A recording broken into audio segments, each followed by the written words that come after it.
Good morning Odisha. आज October 3 तारिख गुरुवार। चलतु आज सकाळ गुरुत्वपूर्ण खबर विषय जाणीना। ता पूर्व समस्त को अनुरोध, चैनल रे नुआ थिले दयाकोरी चैनल को सब्सक्राइब करी नोटिफिकेशन बेल को ऑल करी रखंतु एवं आपण केउ जिल्ला रु हमर वीडियो देखुचंती आमको कमेंट रे नियाती जणैबे।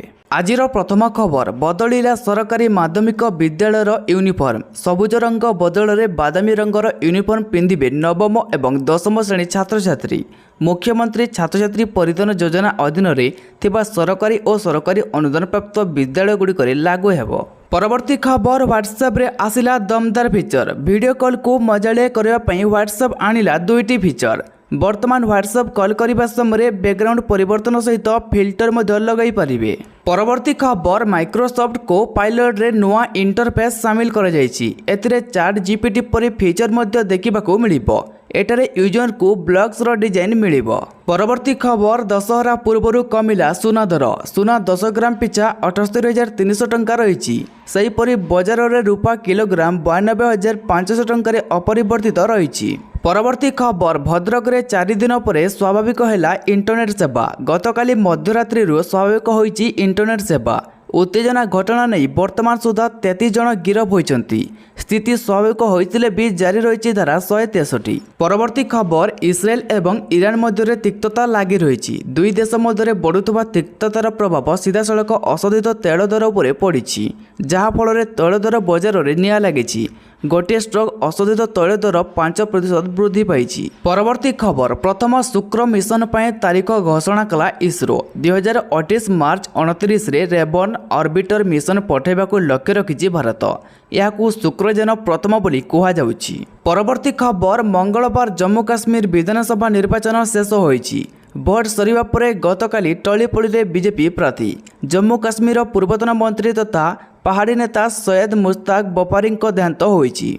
हृदघात जोंकु तांकर देहांत होइतिबा सूचना मिली। परवर्ती खबर, स्वच्छता प्रति प्रतिश्रुतिबद्ध होई ताहाकु निज जीवन रे एक अभिछेद्य अंग भावे संकल्प नेबाकु प्रधानमंत्री मोदी आह्वान करिसेंती। तेबे गतकाली गांधी जयंती अवसर में नुआ दिल्ली रे अनुष्ठित स्वच्छ भारत दिवस 2024 समारोह रे जोग दे एही सूचना देइछंती। परवर्ती खबर, महाराष्ट्र रे हेलिकॉप्टर क्रैश। पुणेर व्यवधान बोधक अंचल रे एही हेलिकॉप्टर दुर्घटनाग्रस्त होइछि। एथिरे 3 जनकर जीवन जाइछि।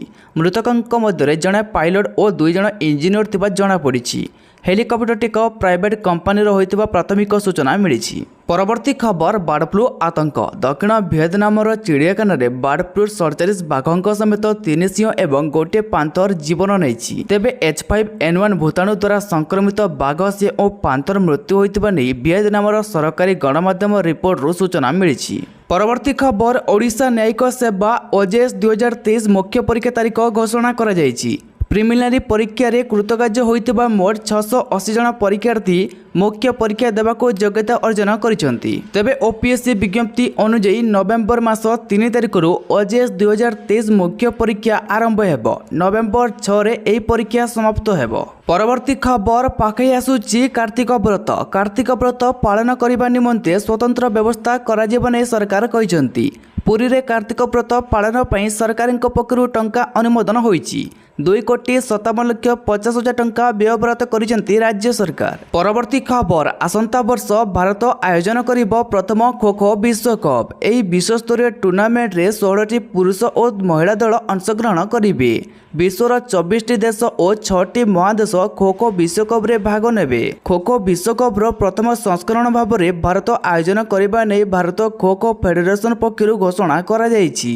परवर्ती खबर, बुधवार दिन 2 दिनिया दिल्ली गस्तरे जाइछंती मुख्यमंत्री मोहन माझी। दिल्ली ठारे हेबाकु थिबा निवेशक सम्मेलन से जोग देवार कार्यक्रम रही। आज एक घरे होटेल रे एक सम्मेलन हेबो। मेक इन ओडिशा इनक्लेव उत्कर्ष 2025 रो प्राक प्रस्तुति पई मुख्यमंत्री दिल्ली गस्त करिसेंती। परवर्ती खबर, श्रीमंदिर नीतिकांति रे विभ्राट हेले नियाजिबो कठोर पदक्षेप। गणमाध्यम आगरे गतकाली एबडी आईन मंत्री पृथ्वीराज हरिचंदन कहिसेंती। श्रीमंदिर लुहा कड़े अवड़ा प्रसंग में मध्य आईन मंत्री प्रतिक्रिया रखिसेंती। से कहिसेंती उक्त मामलार समीक्षा चलीछि। जी भी संपृक्त थिबा जना पड़िबे तांको विरोध में कड़ा कार्यानुष्ठान नियाजिबो। परवर्ती खबर, आईपीएस तल रे अदल बदल। छोट धरणर अदल बदल करिसेंती राज्य सरकार। एने विज्ञप्ति मध्य प्रकाश पाइछि। तेबे प्रकाश पाइथिबा विज्ञप्ति अनुसार वरिष्ठ आईपीएस विनोद पाटिल हेले मालकानगिरी एसपी।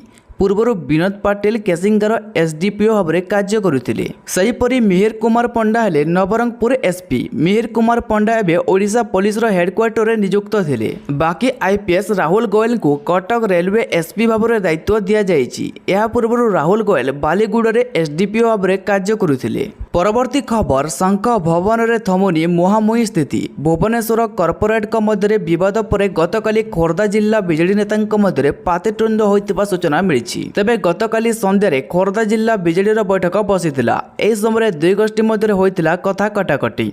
एपरि जणे नेत्री को जोरदार विरोध करथिबा मध्य सूचना मिली। परवर्ती खबर चलित वर्ष अक्टोबर मास 4 तारिखरु अष्टम नवम और दशम श्रेणी निमंते अर्धवार्षिक परीक्षा अनुष्ठित हेबार थिला। किंतु विभिन्न सरकारी कार्यक्रम यथा ब्लॉक स्तरीय सुरभि जिला और राज्य स्तरीय क्रीड़ा प्रतियोगिता तथा राज्यर प्राथमिक विद्यालय मानकरे स्कीमाटिक शिक्षक नियुक्ति मेला भुवनेश्वर में अनुष्ठित होइतिबारु एही अर्धवार्षिक परीक्षा दशहरा छुट्टी पर को घंचाई दिया जायछि। परवर्ती खबर उत्तर बंगोपसागर में सृष्टि है लघुचाप क्षेत्र। बुधवार पाणीपाग विभाग महानिर्देशक मृत्युंजय महापात्र एही सूचना देइछन्ति। दक्षिण पूर्व बांग्लादेश उपर सक्रिय रही घूर्णिबलय क्रमशः यह पश्चिम उत्तर दक्षिण दिग को गति करी उत्तर बंगोपसागर निकटस्थ पश्चिम एवं ओडिशा उपकूल निकट में लघुचापर रूप नेब। तेबे आसंता लघुचाप प्रभाव में 4 तारिख बेलू वर्षा हो पारे। 4 तारिख पर उत्तर ओडिशा और यार पार्श्ववर्ती जिले में वर्षार परिमाण बढ़िबो। परवर्ती खबर सरकारी चाकरियांको पाई खुशी खबर। दीपावली रे मिलिबाको जाउची डबल खुशी। सरकारी कर्मचारी को बड़ उपहार देवाको जाउचंती केंद्र सरकार। वृद्धि होई पारे महंगा भत्ता सहित दरमा। तेबे एही सूचना एक सरकारी सूत्ररू मिली जे सरकारी कर्मचारींकर दरमा वार्षिक 3% वृद्धि होई पारे।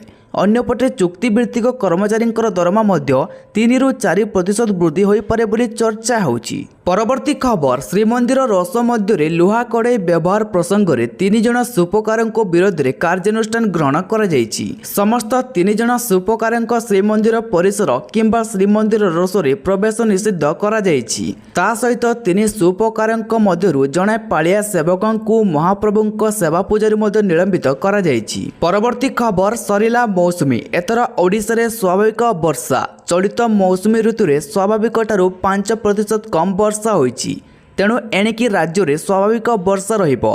हेले एबे भी केन्दुझर देवगढ़ भद्रक और झारसुगुड़ा रे नियांटिया वर्षा लगी रही। तेबे एहासह ओडिशारू एणिकी मौसुमी फेरिया प्रक्रिया आरंभ हेबो बोली पूर्वानुमान करिथिबा बेले वर्तमान मौसुमी फेरिया पई पाग अनुकूल होई नाही। परवर्ती खबर ओडिशा सब ऑर्डिनेट स्टाफ सिलेक्शन कमिशन द्वारा आरआई एआरआई आरडीसी सुपरवाइजर एवं अभिनव परीक्षा अनियमितता जोगु अभियोग मध्य बड़ बयान देइछन्ति आईटी मंत्री मुकेश महालिंग।